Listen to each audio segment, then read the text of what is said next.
اگر تضاد فطرت کا حصہ ہے تو انسان کی زندگی میں جو ذاتی تضاد ہے اس میں کیا برائی ہے؟ کچھ لوگ تو مکمل سچ بولتے ہیں اور کچھ لوگ مکمل سچ نہیں بولتے۔ آپ کس کے بارے میں بات کر رہے ہیں؟ وہ لوگ جو درمیان میں ہیں۔ جب تک کسی حکم دینے والے کا پتہ نہ چلے تو اچھائی برائی کا تصور ہی نہیں ہے۔ اگر آپ کے اوپر کوئی امر نہ ہو، حکم ہی نہ ہو، تو پھر اچھائی برائی کیا ہے؟ تو اچھائی یا برائی کب آتی ہے؟ جب کوئی قانون آپ پر اپلائی ہو، اور جب تک آپ کسی قانون کے ماتحت نہ ہوں تو پھر آپ کے اوپر کوئی اچھائی برائی نہیں ہے۔ اگر کوئی بچہ ہے تو وہ اچھائی برائی سے آزاد ہے اور قانون سے باہر ہے۔ اگر کوئی پاگل ہے تو وہ قانون سے باہر ہے۔ اگر کوئی بہت ضعیف ہے تو وہ بھی قانون سے باہر ہے۔ تو قانون جہاں اپلائی ہوگا وہاں پر سب کے اپنے قوانین ہیں کہ یہ شک ہے، وہ شک ہے، اگر ایسا کرو گے تو ویسا ہوگا۔ اب یہ مسئلہ بنیادی ہے۔ اگر آپ نے کسی ضابطے کو مان لیا تو پھر ضابطے کے اندر جو کچھ ہے آپ اس کے مطابق چلیں۔ کسی ضابطے میں داخل ہونے کے بعد یہ نہ کہنا کہ اس ضابطے میں یہاں گنجائش ہونی چاہیے۔ میں نے پہلے بھی بتایا تھا کہ آپ کے لیے ضابطہ یہ ہے کہ آپ اسلام میں داخل ہو گئے ہیں، چاہے آپ وراثتاً داخل ہو گئے یا آپ بعد میں داخل ہو گئے، تو اب دو صورتیں ہیں، یا تو آپ اسلام میں داخل ہیں یا پھر آپ داخل نہیں ہیں۔ جو شخص اسلام میں داخل نہیں ہے اس کے لیے تو قانون کوئی نہیں ہے۔ اگر کسی کا مقصد پیسہ کمانا ہے تو اس میں ذریعہ کچھ بھی ہو جائے، چاہے نیکی بدی، جائز ناجائز، حلال حرام، کچھ بھی ہو، اس کا کام پیسہ کمانا ہے۔ یہ اس لیے ہے کہ وہ ضابطے سے باہر ہے، اور حلال حرام تو کسی ضابطے کو ماننے کے بعد ہوتا ہے۔ جب آپ اسلام میں داخل ہو گئے یا کسی دین میں داخل ہو گئے تو دین کے ضابطے کے اندر آ گئے۔ اب آپ پر یہ قانون استعمال ہوگا کہ آپ کے لیے یہ اچھا ہے اور یہ برا ہے۔ اللہ تعالیٰ نے آپ کے لیے بالکل صاف فیصلہ کر دیا ہے کہ آپ کو ماننے کی تعلیم دی، اور ساتھ ہی سب سے پہلے اپنا انکاری یعنی شیطان کھڑا کر دیا۔ آپ میری بات سمجھ رہے ہیں کہ آپ کو تعلیم کیا ہو رہی ہے؟ ماننے کی۔ اور پھر فرشتوں کو کہا کہ فسجدو، اس کو سجدہ کرو، تو سب نے سجدہ کر دیا۔ فسجدو الا ابلیس، سوائے ابلیس کے۔ ثابت یہ ہوا کہ اس نے کہا کہ میں یہ ضابطہ لگا رہا ہوں سب فرشتوں پہ، اور ہم نے کہا کہ سارے ملائکہ آدم کو سجدہ کریں، بس انہوں نے سجدہ کیا سوائے ابلیس کے۔ اس نے بڑا تکبر کیا اور انکار کرنے والوں میں سے ہو گیا۔ اب یہ جو ضابطے کا انکاری ہے، اس کے لیے اللہ تعالیٰ نے کہا کہ یہ میرا انکاری ہے۔ اب چاہے یہ اس کی نیچر میں تھا، سرشت میں تھا، لیکن اس کا نام رکھا گیا ابا واستکبر وکان من الکافرین، اور کبھی کبھی اس کو لعین اور رجیم کہا گیا، اور پھر وہ من الشیطان الرجیم تو تھرو آؤٹ ہی چلا آ رہا ہے۔ تو اذن کے خلاف کوئی عمل کرنا رجیم بناتا ہے۔ میں نے آپ کو شیطان کی ایک ڈیفینیشن یہ بھی بتائی تھی کہ کسی صاحب امر کو ماننے کے بعد یا کسی کا امر ماننے کے بعد اس کا انکار کرنا شیطان ہے۔ مثلا آپ نے اللہ کو اللہ مان لیا، تو پھر یہ جو اللہ کو ماننا، خالق کو خالق ماننا، اور اسلام میں داخل ہونے کے بعد اس کو دین ماننا ہے۔ اس ماننے کے بعد آپ پر ضابطہ لاگو ہو گیا۔ اگر اب آپ گومگو کی کیفیت میں ہوں گے تو منافقین میں داخل ہو جائیں گے۔ کافر کی بات تو بالکل واضح ہے، کیونکہ وہ کہتا ہے کہ میں دین کو نہیں مانتا، اور جو مومن ہیں، ماننے والے ہیں، وہ دین کو مانتے ہیں۔ اب ان دونوں کے درمیان کی جو کیفیت ہے وہ منافقت کہلائے گی، اور منافق کو سزا ہو جاتی ہے۔ کافر شاید بخشا جائے، شاید ہی، مگر مشکل ہے۔ جب اللہ تعالیٰ نے یہ کہا کہ وہ ضابطے سے باہر ہو گیا ہے تو اس کو ہم نے کافر کہہ دیا۔ وہ ضابطہ کیا ہے یہ ماننے والوں کو معلوم ہے کہ اس بھری ہوئی کائنات میں اللہ تعالیٰ نے پیغمبر بھیجے، اور پیغمبروں سے یہ کہا کہ یہ جو کافر ہیں ان کو تم اسلام پر لاؤ۔ کسی پیغمبر نے اللہ سے یہ نہیں پوچھا کہ تو نے کافر کیوں بنائے ہیں۔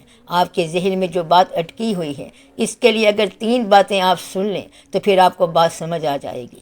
پہلی بات یہ ہے کہ کیا اللہ تعالیٰ چاہتا ہے کہ دنیا کے تمام لوگ مسلمان ہو جائیں؟ دوسری بات یہ کہ کیا اللہ تعالیٰ جو چاہتا ہے وہ خود کر سکتا ہے، یعنی وہ سب کو مسلمان کر دے، اور اگر وہ اختیار رکھتا ہے تو کیوں نہیں کرتا؟ اگر اللہ کا ارادہ ہے کہ سارے مسلمان ہو جائیں تو وہ اسے پورا کر سکتا، وہ یہ ارادہ پورا کر سکتا ہے مگر پورا نہیں کرتا۔ یہاں پہ راز ہے۔ اللہ تعالیٰ شیطان کو بغاوت سے روک سکتا تھا، یا یہ کر سکتا تھا کہ اس واقعے کو رپورٹ ہی نہ کرتا کہ ابا واستکبر، یعنی شیطان نے بڑا تکبر کیا، انکار کر دیا۔ ہمیں تو یہ بات اللہ تعالیٰ کے بتانے سے معلوم ہوئی ہے۔ گویا کہ اللہ تعالیٰ جس بات پہ قادر ہے اس سے انکار کرنے والوں کو تباہ کرنے سے گریز کر رہا ہے۔ اس لیے تو کافر موجود ہیں اور انکاری آج بھی موجود ہیں۔ میرا خیال ہے دنیا کے اندر 70% لوگ اللہ تعالیٰ کو نہیں مانتے ہیں، یا پھر 60% ہوں گے، بہرحال کافی ہوں گے، اور اللہ تعالیٰ ان کو تباہ نہیں کر رہا۔ یہ ماننے والوں کی جو قلیل تعداد ہے، ان پر اس ضابطہ اسلام کا سارا بوجھ ہے۔ اب آپ اس بوجھ سے ڈر رہے ہیں۔ آپ کے اوپر جب اسلام آ گیا، آپ اس میں داخل ہو گئے، تو اب آپ کہاں جائیں گے؟ اب آپ جھوٹ مت بولنا اور 5 نمازیں پڑھو۔ اگر کوئی کہے کہ 4 نمازیں پڑھ لیں تو اسلام کہے گا کہ نمازیں تو 5 ہیں۔ اسے آپ یہ نہیں کہہ سکتے کہ آج کل تو بڑے مصروف زمانے ہیں، دفتر کے ٹائم بدل گئے ہیں، تو نمازوں کے ٹائم بھی بدل دیں، مگر نمازوں کا ٹائم نہیں بدل سکتا۔ تو اللہ تعالیٰ کے سارے احکامات اسی طرح رہیں گے۔ ماننے والوں کے لیے آج بھی جھوٹ برا ہوگا اور سچ اچھا ہوگا۔ ماننے کے بعد لوگوں پر آج بھی وہی قانون استعمال ہوگا۔ دنیا کے اندر تضاد کا ہونا اس بات کا لائسنس نہیں ہے کہ آپ کو یہ اجازت مل جائے کہ آپ اپنے تضاد کو قائم رکھیں۔ یہ نہ کہنا کہ ساری کائنات والے جھوٹ بول رہے ہیں۔ اگر ساری کائنات جہنم میں چلی جائے تو اس کا مطلب یہ نہیں کہ آپ بھی جہنم میں چلے جائیں۔ یہ نہ کہنا کہ میں نے کنویں میں اس لیے چھلانگ لگائی تھی، خودکشی کی تھی، کیونکہ میرے سامنے 15 بندے خودکشی کر گئے۔ اگر 15 بندے خودکشی کر گئے تھے تو تیرا کام یہ تھا کہ تو اپنی جان بچاتا۔ اگر آپ کے سامنے 100 آدمی جھوٹ بول رہے ہیں، 25 آدمی حرام کا رزق کھا رہے ہیں، تو آپ کو 26ویں آدمی کو چاہیے کہ وہ بچ جائے۔ تو آپ کو 26ویں آدمی کو چاہیے کہ وہ بچ جائے۔ تو آپ اس بات سے بچ جائیں۔ اگر سارے لوگ حرام کھا رہے ہیں یعنی کہ اللہم، تو آپ تو بچ جاؤ۔ ماننے والے کے لیے یہ کوئی جواز نہیں ہے کہ سارے جہنم میں جا رہے تھے تو میں بھی چلا گیا۔ آپ کے سامنے راستہ یہ ہے کہ اگر آپ نے اسلام کو مانا ہے تو اسلام کے اصول پر چلیں، چاہے دنیا کے اندر تضاد ہو یا نہ ہو، برائی ہو رہی ہو یا نہ ہو رہی ہو، گمراہی موجود ہو یا نہ موجود ہو، اور لوگ جہنم میں جانا چاہیں یا نہ جانا چاہیں، آپ کے تضاد کا کوئی بھی جواز نہیں ہو سکتا۔ اور آپ یہ نہیں کہہ سکتے کہ مجھے کوئی لائسنس ملنا چاہیے، کوئی سینکشن ہو ہمارے لیے، کوئی رعایت ہو ہمارے ساتھ کہ آج کے لیے 4 نمازیں ہونی چاہیے۔ ایسا کبھی نہیں ہو سکتا۔ یہ رعایت کی بات نہیں ہے، بلکہ یہ تو چاہت کی بات ہے اور ماننے کی بات ہے۔ رول آف دی گیم ہے، یعنی اس گیم کا یہی رول ہے۔ یعنی اگر اسلام کو مانا ہے تو پھر یہ کرنا پڑے گا۔ یہ نہیں کہہ سکتے کہ ہم زکوٰۃ کو 2.5% کی بجائے 4% کر دیں، کیونکہ ہم بہت زیادہ ایڈوانس ہو گئے ہیں، ترقی کر گئے ہیں، بڑا مال آ گیا ہے، سارے بینک بھر گئے ہیں۔ ایسا نہیں ہوگا، بلکہ زکوٰۃ 2.5% ہی رہے گی۔ اس کو آپ اپ ٹو ڈیٹ نہیں کر سکتے، اپ گریڈ نہیں کر سکتے، ڈاؤن گریڈ نہیں کر سکتے، اس میں اضافہ نہیں کر سکتے، تخفیف نہیں کر سکتے۔ آپ کے سامنے اسلام ایز اٹ از آیا ہے، اس پر چلو۔ اگر دنیا میں تضاد موجود ہے، آپ کو 25 جھوٹے آدمی مل جائیں، 1000 بار مل جائیں، مگر آپ نے جھوٹ نہیں بولنا۔ آپ کو اگر نقصان اٹھانا پڑے تو اٹھاؤ۔ یہ نہ کہنا کہ فیل ہونے کی وجہ یہ تھی کہ ہم آنیسٹ تھے، دیانتدار تھے، کیونکہ فیل ہونا مقصد نہیں ہے، بلکہ آنیسٹ ہونا مقصد ہے۔ یہ 4 دن کی زندگی ہے اور اس کے اندر کامیابی کا جو بھی اصول ہے اس کو واجبی رکھو۔ آپ واجبی کا مطلب سمجھتے ہیں، یعنی فاقہ نہ ہو جائے اور اوور ایٹنگ بھی نہ ہو جائے، بس آپ چلتے جائیں اور آگے آپ کے لیے جو عظیم عاقبت ہے اس کو بچائیں اور اپنے آپ کو اس لمبے سفر کے عذاب سے بچائیں۔ یہ 4 دن کا میلہ ہے، کٹ جائے گا، بولتے بولتے کٹ جائے گا۔ گھر میں میاں بیوی کے لڑتے لڑتے زندگی گزر جاتی ہے، جھگڑا کرتے کرتے عمر گزر جاتی ہے، بچوں کی ادھر ادھر شادی ہو جاتی ہے اور آخر میں اکیلے کے اکیلے رہ جاتے ہیں، تو لائف کٹ جاتی ہے۔ یہ دن سارے کے سارے گزر جاتے ہیں۔ محبت میں بھی عمر گزر جاتی ہے، سکون میں بھی گزر جاتی ہے، سفر میں بھی گزر جاتی ہے، ہجر میں بھی گزر جاتی ہے، اور گلے کے اندر بھی عمر گزر جاتی ہے۔ بے شمار لوگ ہیں جو بڑبڑاتے ہیں کہ ہمارے بھی کیا حالات ہیں، ہمارے بھی کوئی حالات ہیں کیا، ہماری سیاست بھی کوئی سیاست ہے، ہمیں بے وقوف سیاستدان ملے ہیں، جاہل قسم کی قوم ہے، یہ بھی کوئی ملک ہے۔ تو لوگ ایسی ایسی بات کرتے ہیں۔ اب اسی قوم کے اندر دانا لوگ ہیں، اسی کے اندر پاکیزہ لوگ ہیں، اسی کے اندر تہجد گزار ہیں، اسی کے اندر نیک لوگ ہیں اور باکردار لوگ ہیں۔ یہ کہہ کر کے لوگ گمراہ تھے، آپ اپنی گمراہی کو پروٹیکشن نہیں دے سکتے۔ گمراہ زمانے میں بھی نیکی کا راستہ ہوتا ہے، زمانہ کبھی گمراہ نہیں ہوتا، بلکہ ایسا نظر آتا ہے اگر آپ اپنا رخ ذرا بدل لیں اور نیک ہو جائیں تو زمانہ آج بھی نیک نظر آئے گا، اور اگر بد ہو جاؤ گے تو دور تک بدی پھیلی ہوئی نظر آئے گی۔ اگر آپ یہاں پلینگ کارڈ تاش صرف رکھ دیں تو تھوڑی دیر بعد ساری تاش کھیلنے لگ جائیں گے۔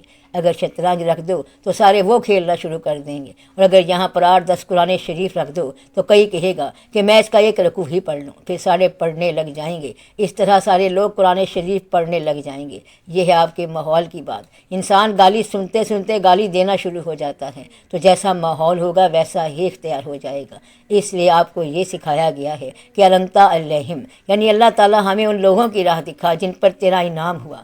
تاکہ ہم عذاب والے لوگوں کو نہ دیکھیں۔ یہ عذاب والے ہیں تو آپ اپنی نگاہ کو بھی درست کریں اور اپنا نقطۂ نگاہ بھی درست کریں، اور آپ دنیا میں فلاح پانے والوں کو دیکھیں۔ جب آپ یہ دیکھیں گے کہ وہ فلاح پانے والے لوگ ہیں تو آپ بھی ان کے ساتھ ہو جائیں گے، اور اگر ساتھ نہ بھی ہوئے تو بھی ان کا کچھ نہ کچھ خیال آپ لے لیں گے۔ تو آپ سے پہلے جو لوگ تھے جن کے مزار ہیں اور بڑی بڑی خانقاہیں ہیں، وہ انعمتا علیہم والے لوگ تھے، ان پر اللہ تعالیٰ کا انعام ہوا تھا، رحمتیں ہوئی تھیں، تو آپ ان کے پاس جائیں، ان کے مزاروں پر جائیں تو ان کا خیال مل جائے گا، ان کے اوپر اللہ کا بڑا رحم ہوا۔ مثلاً آپ یہ دیکھیں کہ داتا صاحب رحمۃ اللہ کون ہیں، ان کی کیا ہسٹری تھی۔ ہسٹری ڈھونڈتے ڈھونڈتے آپ وہاں پہنچ جائیں گے اور دیکھیں گے کہ وہ ایسا مقام ہے جہاں ایک پورے کا پورا نظام چل رہا ہے، کوئی قرآن شریف پڑھ رہا ہے، کوئی درود شریف پڑھ رہا ہے، کوئی نماز پڑھ رہا ہے، کوئی نعت کہہ رہا ہے۔ اس طرح آپ کے اندر کوئی مخفی نیکی بیدار ہو جائے گی۔ جب آپ کے اندر کوئی نیکی پیدا ہو گئی تو آپ مسلمان ہو گئے۔ اسلام کیا ہے؟ تیرے اندر مخفی نیکی۔ اگر آپ کے اندر کا اسلام بیدار نہ ہوا تو باہر کے اسلام کو، کتابوں میں لکھے ہوئے اسلام کو آپ کیا کریں گے؟ اسلام کیا ہے؟ آپ کا اپنا جذبہ ایمان۔ تو آپ اپنے مخفی جذبے کو بیدار کریں۔ کیا آج کے زمانے میں اللہ کے حکم کو اوبے کیا جا سکتا ہے؟ یہ آپ کا سوال ہے، اور اس کا جواب یہ ہے کہ ضرور اوبے کیا جا سکتا ہے۔ جواب کیا ہے؟ 1000 بار کیا جا سکتا ہے۔ کیا آج اسلام پر ہم چل سکتے ہیں؟ آج ہی تو چل سکتے ہیں۔ اس کے اندر ایک فیکٹر ہے کہ جب بہت تاریک رات ہو تو تھوڑی سی روشنی بھی زیادہ جگمگائے گی۔ جہاں بہت زیادہ گمراہی ہو وہاں تھوڑی سی نیکی بھی آپ کے کام آ جائے گی۔ آپ اتنی نیکی تو ضرور کریں کہ گلہ کرنا چھوڑ دیں، یہ کہنا چھوڑ دو کہ یا اللہ ہمیں بھی وہ راستہ دے جو اور لوگوں کا راس آ رہا ہے۔ یعنی حرام اتنا راس آیا کہ اعلیٰ قسم کا مکان بنا لیا، ہمیں بھی حرام کا مال دے۔ آپ اس کے ساتھ یہ باتیں نہ کرو، بلکہ اس سے آپ یہ کہو کہ ہمیں حلال کا رزق کھانے کے بعد اطمینان کا راستہ عطا فرما۔ اگر ہمیں کوئی کمی ہے تو وہ تیرے نام کی کمی ہے، تو اپنی مہربانی فرما، اپنا آپ ہم پر مہربان کر، پھر یہ سارے مسئلے حل ہو جائیں گے۔ یہ یاد رکھنا کہ اگر آپ کو نیکی کی سمجھ نہیں آتی، عاقبت کی سمجھ نہیں آتی، خدا کی سمجھ نہیں آتی، تو اتنی سی بات ضرور سمجھ آنی چاہیے کہ آپ کا اگلا سانس ختم ہو سکتا ہے اور آپ اس حالت میں نہ مر جانا۔ تو کوئی پتہ نہیں کہ اگلا سانس کب ختم ہو۔ کہیں ایسی حالت میں نہ جانا کہ اگر آپ کا سنیپ شوٹ ہو جائے، فوٹو کھینچ لیا جائے تو آپ شرمندہ ہو جاؤ۔ کہیں ایسے کام میں مبتلا نہ ہو جانا کہ اگر وہیں آپ کا خاتمہ ہو جائے تو دیکھنے والے آپ کو کیا سے کیا سمجھیں۔ اس لیے آپ اپنا کوئی ایسا منظر نہ چھوڑ جانا کہ جس کو کبھی دوبارہ دیکھنا پڑ جائے تو آپ کو ندامت ہو جائے، شرمندگی ہو جائے۔ ایسا گلہ نہ کرنا جس سے بعد میں ندامت ہو جائے۔ اللہ تعالیٰ سے نیک راستے پر چلنے کی توفیق مانگتے رہا کرو اور بد راستے پر چلنے کی گنجائش نہ مانگا کرو۔ یہ نہ کہنا کہ یا اللہ ہمیں تو توفیق دے، ہمارے پاس بھی حرام کا پیسہ آ جائے۔ مہربانی کر کے اپنے آپ کو آگ سے بچاؤ۔ ایسا پیسہ کھانے والوں کے لیے اللہ تعالیٰ کا فرمان ہے کہ ان کے پیٹ میں آگ ہے۔ اگر یہ بات سمجھ آ جائے تو پھر مسئلے کی سمجھ آ جائے گی۔ آپ کو اس لیے سمجھ نہیں آتی کیونکہ آپ کے ایمان میں کمی بیشی ہوتی ہے۔ دین کو دیکھ کے دولت دنیا مل بھی جائے تو کیا ملا؟ ابھی آپ نے قبر کا مقام نہیں دیکھا، اور کبھی یہ منظر نظر آ جائے کہ یہاں کا حرام کھایا ہوا کیا نتیجہ لاتا ہے تو پھر سمجھ آ جائے گی۔ چلو آپ اتنی سی بات سمجھ لیں کہ غلط عمل کرنے والا بری حالت میں ہوگا، وہ خوبصورت نہیں رہے گا، بلکہ غلط نیت رکھنے والا بد شکل ہو کے اٹھے گا۔ اللہ تعالیٰ نے یہ کہا ہے کہ جو مجرم ہیں وہ اپنے چہروں سے پہچانے جائیں گے۔ گویا کہ جرم جو ہے وہ چہرے پہ ضرور لکھا جائے گا، تو وہ اس طرح پہچانے جائیں گے۔ تو جب مجرم اپنے چہرے سے پہچانے جائیں گے تو لازمی بات ہے کہ ان کا چہرہ کچھ اور ہوگا، پھر پتہ چل جائے گا کہ ان کا جرم کیا ہے۔ تو آپ اپنے آپ کو ایسی افطار سے بچائیں تاکہ آپ کا چہرہ اس طرح کی پہچان والے چہرے جیسا نہ ہو جائے۔ اس لیے وہ غریبی بہتر ہے جو آپ کی عاقبت کو بچائے۔ ہم یہ نہیں کہتے کہ آپ ضرور غریب رہیں، امیر ہو جائیں، مگر سچ بولنے میں کیا دقت ہے؟ آپ سچ بھی بولو اور زندگی بھی گزارو، دلیر ہو کے سچ بولو۔ اگر کوئی پوچھے کہ آپ نے جھوٹ کے برتن کا کیا کیا تو آپ کہیں میں نے وہ توڑ دیا۔ اس طرح آپ میں سچ بولنے سے دلیری پیدا ہو جائے گی، تضاد سے نکلیں گے تو قوت پیدا ہو جائے گی۔ یہی مردان خدا کی خوبی ہے۔ تو آپ قوت پیدا کریں بجائے اس کے کہ بزدل ہو جائیں۔ آپ تو فائل چھپا کے بیٹھے ہیں اور کہتے ہیں پتہ نہیں یہیں کہیں ہوگی، کیا پتہ آپ کی فائل کیا ہوگی۔ اس لیے آپ اپنے آپ کو اللہ اللہ کے دین کے ساتھ وابستہ کر کے دانائی اور دلیری کے ساتھ، محبت اور قوت کے ساتھ اس راستے پر چلتے جائیں، پھر کوئی بھی تضاد نہیں ہوتا۔ تضاد کو ڈھونڈنے والوں کے لیے تضاد ہوتا ہے، اور جو تضاد کو نہیں دیکھتا اس کے لیے کوئی تضاد نہیں ہے۔ محبت کرنے والوں کو ہر طرف خوبصورتی نظر آئے گی، اور نفرت کرنے والوں کو ہر طرف کانٹے نظر آئیں گے۔ آپ جس طرح کا خیال لے کر جائیں گے دنیا ویسی ہی ہوگی۔ جواری کو ہر طرف جوا باز لوگ نظر آئیں گے، چور کو سارے چور نظر آئیں گے، اور اگر نماز پڑھنے کے لیے جاؤ گے تو اسی محلے میں 4 مسجدیں نظر آ جائیں گی۔ جس طرف جاؤ گے آپ کو اپنی طرح کا سارا ماحول نظر آئے گا۔ تو آپ اپنا رخ ٹھیک کر لیں، اپنا عقیدہ ٹھیک کریں۔ اگر ایک آدمی قوالی سننے کی نیت سے نکلے گا تو اسے کہیں نہ کہیں قوال گاتا ہوا مل جائے گا، یہ قدرتی بات ہے۔ اس لیے آپ اپنے آپ کو راضی رکھیں، عقیدے پر چلیں۔ دنیا کا تضاد آپ کے لیے تضاد رکھنے کا جواز